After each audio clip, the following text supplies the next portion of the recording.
Chapitre 12. Patience envers le prochain. Appliquons donc cela au désir que nous avons que les autres autour de nous se comportent mieux, que ce désir soit paisible et sans inquiétude. Sachons rester calmes, même quand les autres autour de nous agissent d'une manière qui nous semble erronée, injuste. Faisons bien sûr ce qui dépend de nous pour les aider, voire les reprendre ou les corriger, en fonction des responsabilités éventuelles que nous avons à assumer à leur égard, mais que tout se fasse dans la douceur et dans la paix. Là où nous sommes impuissants, restons tranquilles et laissons Dieu agir. Combien de personnes perdent la paix parce qu'elles veulent à tout prix changer ceux qui les entourent? Combien de gens mariés s'agitent et s'irritent parce qu'ils voudraient que leur conjoint n'ait plus tel ou tel défaut? Le Seigneur nous demande au contraire de supporter avec patience les défauts du prochain. Nous devons raisonner ainsi. Si le Seigneur n'a pas encore transformé telle personne, ne lui a pas encore enlevé telle ou telle imperfection, c'est qu'il la supporte comme elle est. Il attend avec patience le moment opportun. Alors je dois faire comme lui. Je dois prier et patienter. Pourquoi être plus exigeant et plus pressé que Dieu? Je crois parfois que mon empressement est motivé par l'amour.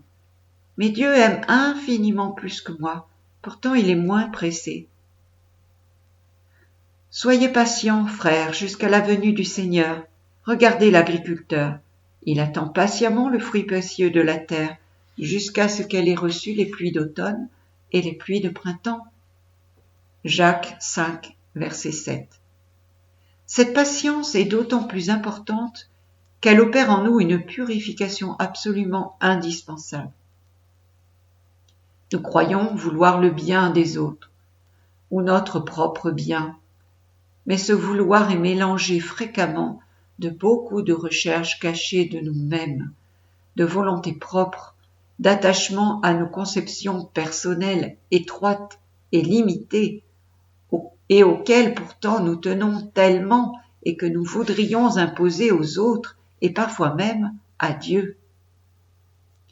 Nous devons être à tout prix libérés de cette étroitesse de cœur et de jugement pour que ce soit le bien, non pas tel que nous l'imaginons et le concevons, qui se réalise, mais celui qui correspond au dessein de Dieu, tellement plus vaste et plus beau. Chapitre 13. Patience envers nos propres fautes et nos imperfections. Quand une personne a fait un certain chemin dans la vie spirituelle, qu'elle désire véritablement aimer le Seigneur de tout son cœur, qu'elle a appris à lui faire confiance et à s'abandonner entre ses mains au milieu des difficultés, il lui reste cependant une circonstance dans laquelle elle risque souvent de perdre la paix et la tranquillité de son âme, et que le démon met à profit fréquemment pour la décourager et la troubler. Il s'agit de la vision de sa misère, de l'expérience de ses propres fautes, des chutes qu'elle fait encore dans tel ou tel domaine, malgré sa bonne volonté de se corriger. Mais là aussi, il est important de se rendre compte que la tristesse, le découragement, l'inquiétude de l'âme que nous ressentons après une faute ne sont pas bons et que nous devons au contraire tout faire pour demeurer dans la paix. Dans l'expérience quotidienne de nos misères et de nos chutes, voilà le principe fondamental qui doit nous guider. Il ne s'agit pas tant pour nous de faire des efforts surhumains pour éliminer totalement nos imperfections et nos péchés, ce qui de toute façon est hors de portée, que de savoir retrouver le plus vite possible la paix quand nous sommes tombés dans une faute ou quand nous avons été troublés par l'expérience de nos imperfections, en évitant la tristesse et le découragement. Cela n'est pas du laxisme, ni de la résignation à la médiocrité, mais au contraire un moyen pour nous sanctifier plus rapidement. Il y a à cela de nombreuses raisons. La première, c'est ce principe fondamental que nous avons déjà énoncé à plusieurs reprises. Dieu agit dans la paix de l'âme. Ce n'est pas par nos propres forces que nous réussirons à nous libérer du péché. C'est seulement la grâce de Dieu qui en viendra à bout. Plutôt que de nous agiter contre nous-mêmes, il est plus efficace de retrouver la paix pour laisser Dieu agir. La seconde raison est que cela fait plus plaisir au Seigneur. Qu'est-ce qui contente davantage Dieu? Quand après une chute on se décourage et se tourmente, ou bien quand on réagit en disant « Seigneur, je te demande pardon, j'ai encore péché, voilà ce que je suis capable de faire par moi-même. Mais je m'abandonne avec confiance à ta miséricorde et à ton pardon. Je te remercie de n'avoir pas permis que je pêche plus gravement encore. Je m'abandonne à toi avec confiance car je sais qu'un jour, tu me guériras complètement. Et en attendant, je te demande que l'expérience de ma misère m'amène à être plus humble, plus doux envers les autres, plus conscient que je ne puis rien par moi-même, mais que je dois tout attendre uniquement de ton amour et de ta miséricorde. La réponse est claire. La troisième raison est que le trouble, la tristesse, le découragement que nous ressentons après nos échecs et nos fautes sont rarement purs. Ils sont bien peu souvent la simple douleur d'avoir offensé Dieu. Il s'y mêle une bonne part d'orgueil. Nous sommes tristes et découragés, non pas tant parce que Dieu a été offensé, que parce que l'image idéale que nous avions de nous-mêmes s'est trouvée brutalement ébranlée. Notre douleur est bien souvent celle de l'orgueil blessé. Cette douleur excessive est justement un signe que nous avions mis notre confiance en nous-mêmes, en nos propres forces, et non en Dieu. Écoutons Lorenzo Scupoli déjà cité. Un homme présomptueux se croit sûr d'avoir acquis la défiance de lui-même et la confiance en Dieu, qui sont les fondements de la vie spirituelle et que l'on doit donc s'efforcer d'acquérir. Mais c'est une erreur qu'on ne connaît jamais mieux que lorsqu'on vient à faire quelque chute. Car alors, si l'on se trouble, si l'on s'afflige, si l'on perd toute espérance de faire de nouveaux progrès dans la vertu, c'est un signe que l'on a mis toute sa confiance, non pas en Dieu, mais en soi-même. Et plus la tristesse et le désespoir sont grands, plus l'on doit se juger coupable. Car celui qui se défie beaucoup de soi-même et qui se confie beaucoup en Dieu, s'il commet quelque faute, ne s'en étonne point. Il n'en a ni inquiétude ni chagrin, parce qu'il voit bien que c'est un effet de sa faiblesse et du peu de soin qu'il a eu de bien établir sa confiance en Dieu. Sa chute, au contraire, lui apprend à se défier davantage de ses forces et à se confier davantage au secours de celui qui seul a la puissance. Il déteste par-dessus toute chose son péché. Il condamne la passion ou l'habitude vicieuse qui en a été la cause. Il conçoit une vive douleur d'avoir offensé son Dieu, mais sa douleur toujours tranquille ne l'empêche pas de revenir à ses premières occupations, de soutenir ses épreuves accoutumées et de poursuivre jusqu'à la mort ses cruels ennemis. C'est encore une illusion bien commune que d'attribuer à un sentiment de vertu cette crainte et ce trouble que l'on ressent après le péché. Car, quoique l'inquiétude qui suit le péché soit toujours accompagnée de quelque douleur, elle ne procède néanmoins que d'un fond d'orgueil, que d'une présomption secrète, causée par la confiance trop grande que l'on a dans ses forces. Ainsi donc, tel qui se croit affermi dans la vertu et qui méprise les tentations, venant à reconnaître par la triste expérience de ses chutes qu'il est fragile et pécheur comme les autres, s'en étonne comme d'une chose qui ne devait point arriver, et, privé du faible appui sur lequel il avait compté, se laisse aller au chagrin et au désespoir.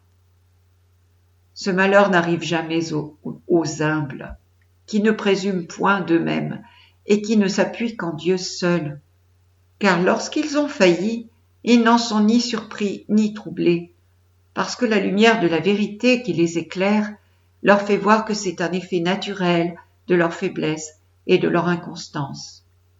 Ce passage est tiré du livre Le combat spirituel, chapitres 4 et 5.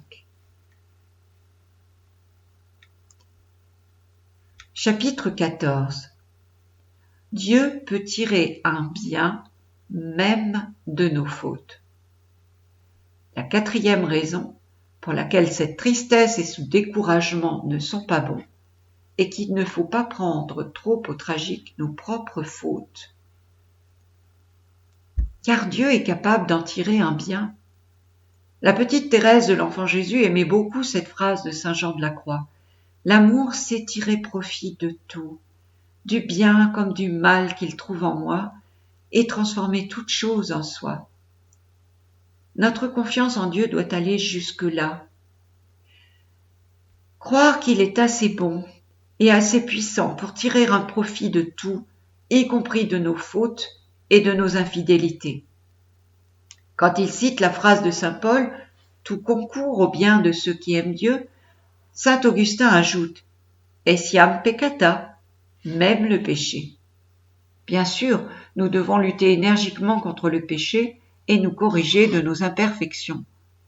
Dieu vomit les tièdes, et rien ne refroidit tant l'amour que la résignation à une certaine médiocrité.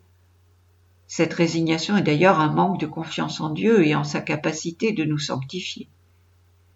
Nous devons aussi, quand nous avons été cause de quelque mal, essayer de le réparer dans la mesure où cela est possible. Mais nous ne devons pas nous désoler excessivement de nos fautes, car Dieu, une fois que nous retournons à lui avec un cœur repenti, est capable d'en faire jaillir un bien, ne serait-ce que pour nous faire grandir dans l'humilité, nous apprendre à mettre un peu moins notre confiance dans nos propres forces et un peu plus en lui seul. Si grande est la miséricorde du Seigneur qu'il utilise nos fautes à notre avantage. Ruysbroeck, un mystique flamand du Moyen-Âge, a ces mots. Le Seigneur, dans sa clémence, a voulu retourner nos péchés contre eux-mêmes et pour nous. Il a trouvé le moyen de nous les rendre utiles, de les convertir entre nos mains en instruments de salut. Que ceci ne diminue en rien notre crainte de péché, ni notre douleur d'avoir péché. Mais nos péchés sont devenus pour nous une source d'humilité. Ajoutons aussi qu'ils peuvent devenir également une source de douceur et de miséricorde envers le prochain. Moi qui tombe si facilement, comment puis-je me permettre de juger mon frère ? Comment ne dois-je pas être miséricordieux envers lui comme le Seigneur l'a été envers moi ? Donc, après une faute, quelle qu'elle soit, au lieu de rester indéfiniment repliés sur nous-mêmes, dans le découragement et d'en ressasser le souvenir, nous devons revenir tout de suite à Dieu avec confiance, et même le remercier du bien que sa miséricorde sera capable de tirer de cette faute. Nous devons savoir que l'une des armes que le démon utilise le plus communément pour empêcher le cheminement des âmes vers Dieu est précisément de chercher à leur faire perdre la paix et à les décourager par la vue de leurs fautes.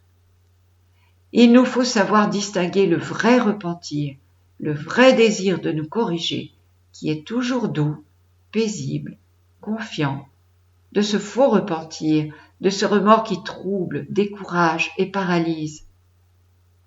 Tous les reproches qui nous viennent de notre conscience ne sont pas inspirés par l'Esprit Saint. Certains nous viennent de notre orgueil ou du démon, et nous devons apprendre à le discerner. Et la paix est un critère essentiel dans le discernement des esprits. Les sentiments qui viennent de l'Esprit de Dieu peuvent être très puissants et profonds. Ils n'en sont pas moins toujours paisibles. Écoutons encore Scupoli. Pour conserver notre cœur dans une parfaite tranquillité, il est encore besoin de mépriser certains remords intérieurs qui semblent venir de Dieu, parce que ce sont des reproches que notre conscience nous fait sur de véritables défauts, mais qui viennent en fait du malin esprit, selon qu'on peut en juger par les suites. Si les remords de conscience servent à nous humilier, s'ils nous rendent plus fervents dans la pratique des bonnes œuvres, s'ils ne diminuent point la confiance qu'il faut avoir en la miséricorde divine, nous devons les recevoir avec action de grâce, comme des faveurs du ciel. Mais s'ils nous causent du trouble, s'ils nous abattent le courage, s'ils nous rendent paresseux, timides, lents à nous acquitter de nos devoirs, nous devons croire que ce sont des suggestions de l'ennemi et faire les choses à l'ordinaire sans daigner les écouter. Toujours extrait du Combat spirituel, chapitre 25. Comprenons ceci, pour la personne de bonne volonté, ce qui est grave dans le péché n'est pas tant la faute en elle-même que l'abattement dans lequel elle se met. Celui qui tombe, mais qui se relève tout de suite, n'a pas perdu grand-chose. Il a plutôt gagné, en humilité, en expérience de la miséricorde. Celui qui reste triste et abattu perd bien davantage. Le signe du progrès spirituel n'est pas tant de ne plus tomber que d'être capable de se relever rapidement de ses chutes. Chapitre 15. Que faire quand nous avons péché? De tout ce que nous venons de dire, il découle pour nous une règle de conduite très importante à tenir quand il nous est arrivé de tomber dans quelque faute. Nous devons ressentir certes la douleur d'avoir péché, demander pardon à Dieu et le supplier humblement de nous accorder la grâce de ne plus l'offenser ainsi, prendre la résolution de nous confesser au moment opportun, mais sans nous attrister ni nous décourager, en retrouvant le plus vite possible notre paix grâce aux considérations évoquées plus haut, et reprendre notre vie spirituelle normale comme si rien ne s'était passé. Plus vite nous retrouverons notre paix, mieux ce sera. Nous progresserons bien plus ainsi qu'en nous énervant contre nous-mêmes. Un exemple concret très important est le suivant. Quand nous tombons dans quelque faute, sous le coup du trouble qui nous saisit, nous sommes souvent tentés de nous relâcher dans notre vie de prière, de ne pas aller faire par exemple notre temps habituel d'oraison silencieuse, et nous trouvons de bonnes justifications. Comment moi, qui viens de tomber dans le péché, qui viens d'offenser le Seigneur, puis-je aller me présenter devant lui en cet état? Et il nous faut parfois plusieurs jours pour reprendre nos habitudes normales de prière. Mais cela est une grave erreur. Ce n'est que de la fausse humilité inspirée par le démon. Il ne faut surtout rien changer à nos habitudes de prière, bien au contraire. Où trouverons-nous la guérison de nos fautes si ce n'est auprès de Jésus? Nos péchés sont un bien mauvais prétexte pour nous éloigner de lui, car plus nous sommes pécheurs, plus nous avons précisément le droit de nous rapprocher de celui qui a dit « Ce ne sont pas les bien portants qui ont besoin du médecin, mais les malades. Je ne suis pas venu appeler les justes, mais les pécheurs. » Matthieu 9, versets 12-13. Si nous attendons d'être des justes pour avoir une vie d'oraison régulière, nous pourrons attendre longtemps. C'est au contraire en acceptant de paraître devant le Seigneur, dans notre état de péché, que nous recevrons la guérison et serons peu à peu transformés en saints. Il y a là une illusion importante à démasquer. Nous voudrions ne pouvoir nous présenter devant le Seigneur que quand nous sommes propres et bien peignés et contents de nous. Mais il y a beaucoup de présomption dans cette attitude. En fin de compte, nous voudrions bien avoir à nous passer de la miséricorde. Mais quelle est donc la nature de cette pseudo-sainteté à laquelle nous aspirons parfois inconsciemment et qui ferait que nous n'aurions plus besoin de Dieu? La vraie sainteté est au contraire de reconnaître toujours davantage combien nous dépendons absolument de sa miséricorde. Pour conclure, citons un dernier passage du combat spirituel qui reprend tout ce que nous avons dit et qui nous indique la ligne de conduite à mettre en œuvre quand nous sommes tombés dans quelque faute. Il s'intitule « Ce qu'il faut faire lorsqu'on a reçu quelques blessures dans le combat spirituel ». Lorsque vous vous sentez blessé, c'est-à-dire lorsque vous voyez que vous avez fait quelque faute, soit par pure fragilité, soit avec réflexion et malice. Ne vous affligez pas trop pour cela, ne vous laissez pas aller au chagrin et à l'inquiétude, mais adressez-vous aussitôt à Dieu et dites-lui, avec une humble confiance, « C'est maintenant, ô mon Dieu, que je fais voir ce que je suis, car que pouvait-on attendre d'une créature faible et aveugle comme moi que des égarements et des chutes? Arrêtez-vous un peu là-dessus, afin de vous confondre en vous-même et de concevoir une vive douleur de votre faute. Puis, sans vous troubler, tournez toute votre colère contre les passions qui vous dominent, principalement contre celle qui a été la cause de votre péché. Seigneur, direz-vous, j'aurais commis de bien plus grands crimes si par votre infinie bonté vous ne m'aviez secouru. Rendez ensuite 1000 actions de grâce à ce Père des miséricordes. Aimez-le plus que jamais, voyant que bien loin de se ressentir de l'injure que vous venez de lui faire, il vous tend encore la main, de peur que vous ne tombiez de nouveau dans quelque semblable désordre.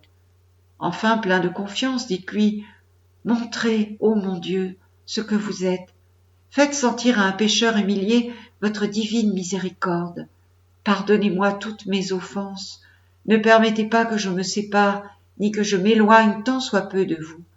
Fortifiez-moi tellement de votre grâce que je ne vous offense jamais. » Après cela, n'allez point examiner si Dieu vous a pardonné ou non, car c'est vouloir vous inquiéter en vain, c'est perdre le temps, et il y a en ce procédé bien de l'orgueil et de l'illusion du démon, qui, par ses inquiétudes de l'esprit, cherche à vous nuire et à vous tourmenter.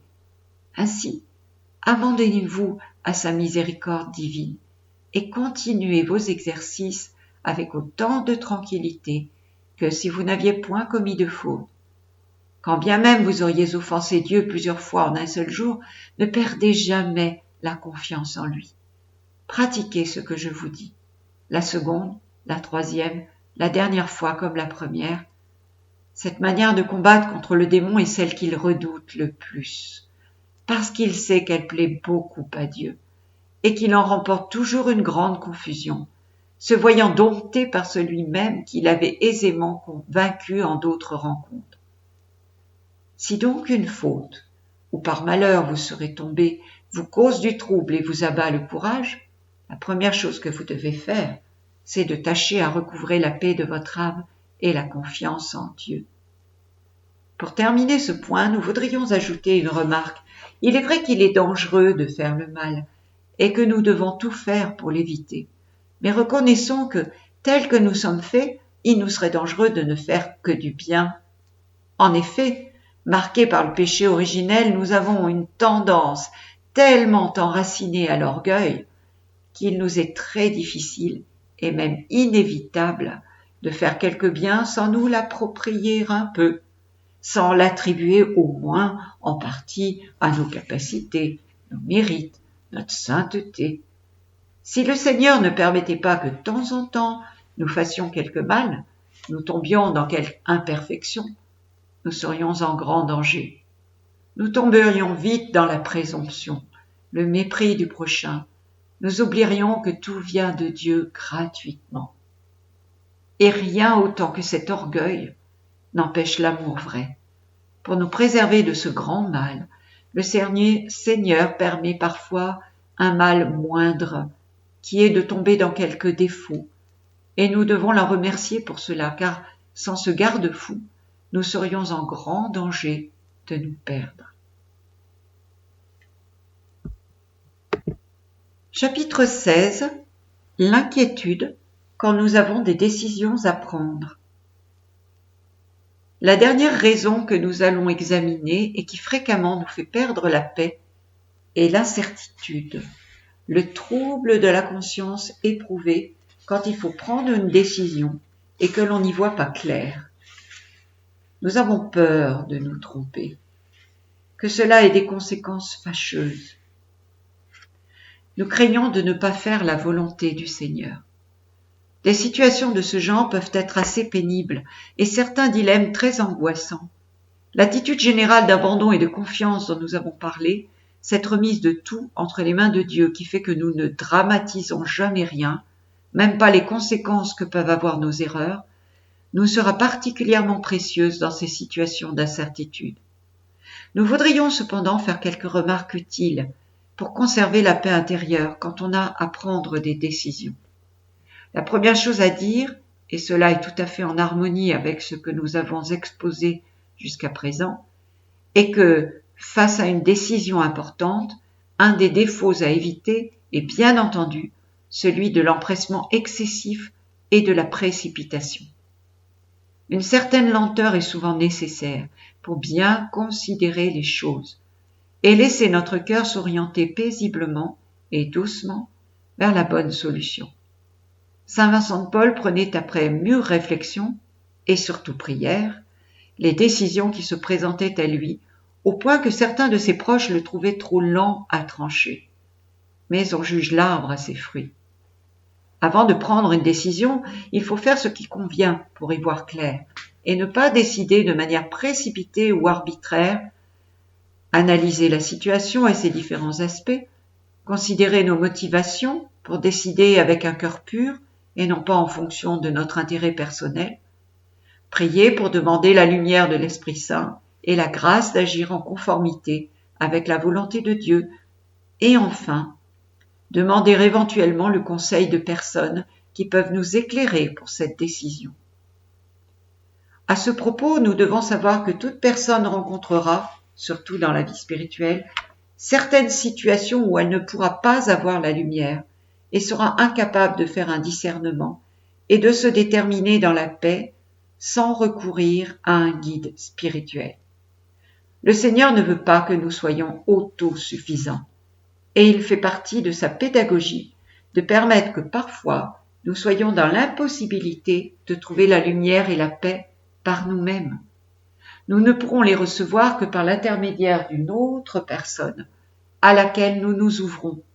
Il y a dans cette ouverture du cœur relative à des questions que nous nous posons ou des dilemmes une attitude d'humilité, de confiance, qui plaît beaucoup au Seigneur et désamorce fréquemment les pièges que l'ennemi tend pour nous tromper ou nous troubler. Cette paix intérieure, si précieuse, dont nous avons tant parlé, sachons bien qu'à certains moments de notre vie, nous ne pourrons pas la trouver seuls, sans l'aide de quelqu'un à qui nous ouvrons notre âme. Saint Alphonse de Liguori était un directeur d'âme hors pair, mais pour ce qui était de sa propre vie spirituelle, il était très souvent incapable de s'orienter sans l'aide d'une personne à laquelle il s'ouvrait et à laquelle il obéissait. Ceci dit, il importe de savoir une chose, quelles que soient les précautions, prières, réflexions, conseils dont use une personne pour avoir la lumière avant de prendre une décision et pour être sûr de faire la volonté du Seigneur. C'est un devoir de prendre ces précautions car nous n'avons pas le droit, surtout dans des domaines importants, de décider avec légèreté. Elle n'aura pas toujours cette lumière de manière claire et évidente. Si face à une situation déterminée, nous nous demandons, et nous devons toujours le faire, que dois-je faire? Quelle est la volonté du Seigneur? Nous n'aurons pas toujours la réponse. Quand nous faisons cet effort de discernement et de recherche de la volonté de Dieu, souvent le Seigneur nous parle par des voies diverses et nous fait comprendre de manière claire comment nous devons agir, et nous prenons alors notre décision dans la paix. Mais il pourra arriver que le Seigneur ne nous réponde pas, et cela est tout à fait normal. Parfois, il nous laisse tout simplement libres. Parfois, pour des raisons à lui, il ne se manifeste pas. Il est bon de le savoir, car il arrive souvent que des personnes, par peur de se tromper, de ne pas faire la volonté de Dieu, cherchent à tout prix à avoir la réponse. On multiplie les réflexions, les prières, on ouvre 10 fois la Bible pour demander un texte et avoir la lumière désirée. Et tout cela trouble et inquiète plus qu'autre chose. On n'y voit pas plus clair pour autant. On a un texte, mais on ne sait pas comment l'interpréter. Quand le Seigneur nous laisse ainsi dans l'incertitude, il faut l'accepter tranquillement, plutôt que de vouloir forcer les choses et se tourmenter inutilement parce que nous n'avons pas de réponse évidente il faut suivre ce principe que nous indique sœur Faustine. Quand on ne sait pas ce qu'il y a de meilleur, il faut réfléchir, considérer et prendre conseil, car on n'a pas le droit d'agir dans l'incertitude de la conscience. Dans l'incertitude, si la certitude demeure, il faut se dire « Quoi que je fasse, ce sera bien, pourvu que j'ai l'intention de bien faire. » Ce que nous considérons comme bon, Dieu l'accepte et le considère comme bon. Ne pas se chagriner si après un certain temps, l'on voit que ces choses ne sont pas bonnes. Dieu regarde l'intention avec laquelle nous commençons et il accordera la récompense selon cette intention. C'est un principe que nous devons suivre. Extrait du journal spirituel numéro 799. Souvent, nous nous tourmentons excessivement à propos de nos décisions, de même qu'il y a une fausse humilité, une fausse compassion. Nous pouvons dire aussi qu'en ce qui concerne nos choix, il y a parfois ce que l'on pourrait appeler une fausse obéissance à Dieu. Nous voudrions être toujours absolument certains de faire la volonté de Dieu dans tous nos choix et ne jamais nous tromper. Mais il y a dans cette attitude quelque chose qui n'est pas très juste, pour différents motifs. D'une part, ce désir de savoir ce que Dieu veut cache parfois une difficulté à supporter une situation d'incertitude. Nous voudrions être dispensés d'avoir à décider par nous-mêmes.